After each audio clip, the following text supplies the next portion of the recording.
એમ બંને માટે વટનો સવાલ બની ગયેલી વાવ બેઠક પર લહેરાયો છે ભાજપનો ભગવો।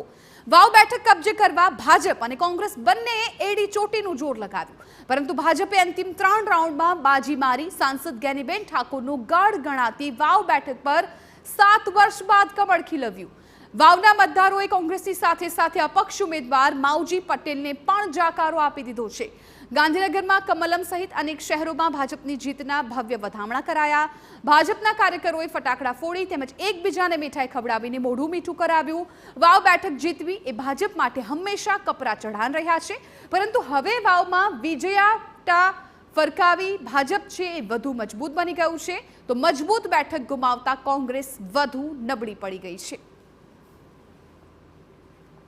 તો વાવ બેઠક પર 7 વર્ષ બાદ ભાજપનો સંન્યાસ પૂર્ણ થઈ ગયો।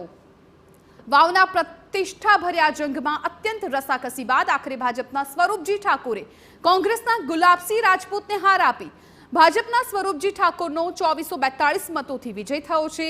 ભાજપના સ્વરૂપજી ઠાકોરને કુલ 92176 મત મળ્યા, તો કોંગ્રેસના ગુલાબસિંહ રાજપૂતને 89734 મત મળ્યા છે, જ્યારે કે માવજી પટેલને 27195 મત મળ્યા।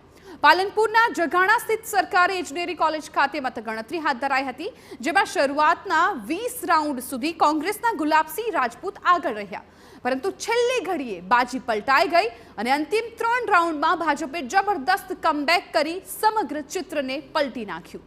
જોતજોતામાં સ્વરૂપજી ઠાકોરે ગુલાબસિંહ રાજપૂતની લીડ પણ કાપી અને અંતે તેમણે જીત હાંસલ કરી છે।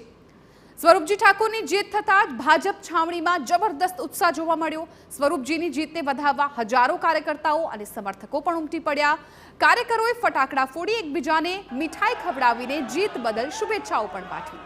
સ્વરૂપજી ઠાકોરે જીત બાદ પ્રતિક્રિયા આપતા કહ્યું કે આ 18 આલમની જીત છે। બનાસકાંઠામાં સિંચાઈ માટે પાણી, રોજગારી સહિતના પ્રશ્નોને પ્રાથમિકતા આપવાનો સ્વરૂપજીએ વાયદો કર્યો। વિધાનસભાના તમામ મંડળના તમામ હોદ્દેદારોનો, પ્રજાજનોનો, 18 આલમનો અને તમામે તમામ જે લોકો અમારા પરિવાર ભારતીય જનતા પાર્ટીના પરિવારના લોકો જે આશીર્વાદ આપવા આવ્યા હતા, એમનો તમામનો હું દિલથી આભાર માનું છું।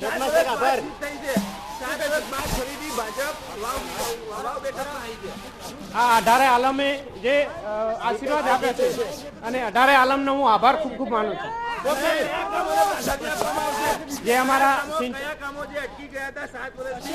ખેડૂતો માટે સિંચાઈના પાણીના પ્રશ્નો હોય, રોજગારીના પ્રશ્નો હોય અને જે બાકી નાના મોટા કામ છે તમામને કામોને પ્રથમ તબક્કામાં અમે પાણીના સિંચાઈનું કામ હોય, રોડ રસ્તાનું કામ હોય, અન્ય તમામ કામોને પ્રાધાન્ય આપીશું। ચૂંટણીના પરિણામમાં ફેર પડ્યો છે। લોકોનો જનાદેશ અમે સ્વીકારીએ છીએ। જ્યાં મારી ખામીઓ રહી છે અમે એને દૂર કરવાનો પ્રયત્ન કરશું। ને બધે મહેનત કરી, ઘણા બધા વોટ મળ્યા છે, લગભગ 87-88 જેટલા વોટ અમને મળ્યા છે, એટલે લોકોનો હું આભાર માનું છું, એને મદદ કરી છે। જેને નથી કરી એનો પણ આભાર માનું છું, કેમ કે અમારો પ્રયત્ન રહેશે કે આવનારા સમયમાં જે લોકો મદદ નથી કરી શક્યા તો એ તૂટીઓ દૂર કરીને ફરીથી અમે લોકો વચ્ચે જઈશું।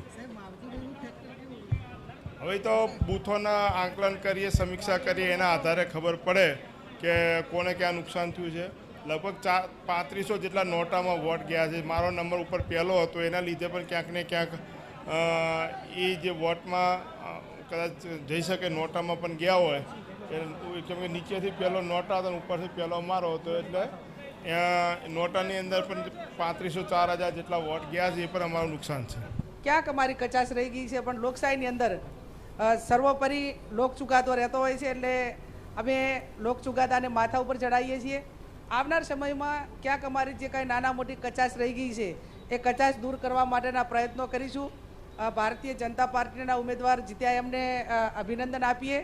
વાવના જે વાયદા આપ્યા કામો માટેના એ કામો પૂરા કરે અને સમગ્ર અમારું સંગઠનથી કરીને બધાએ જ ખૂબ મહેનત કરી છે।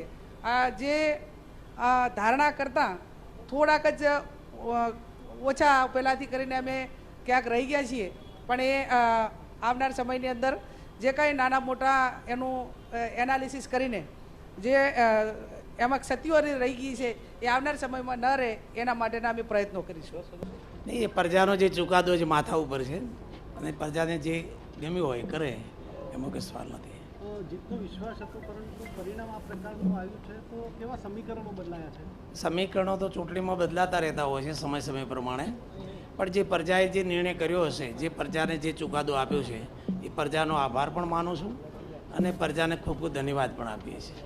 જે પ્રજા નિર્ણય કરે પ્રજા માથા ઉપર હોય છે.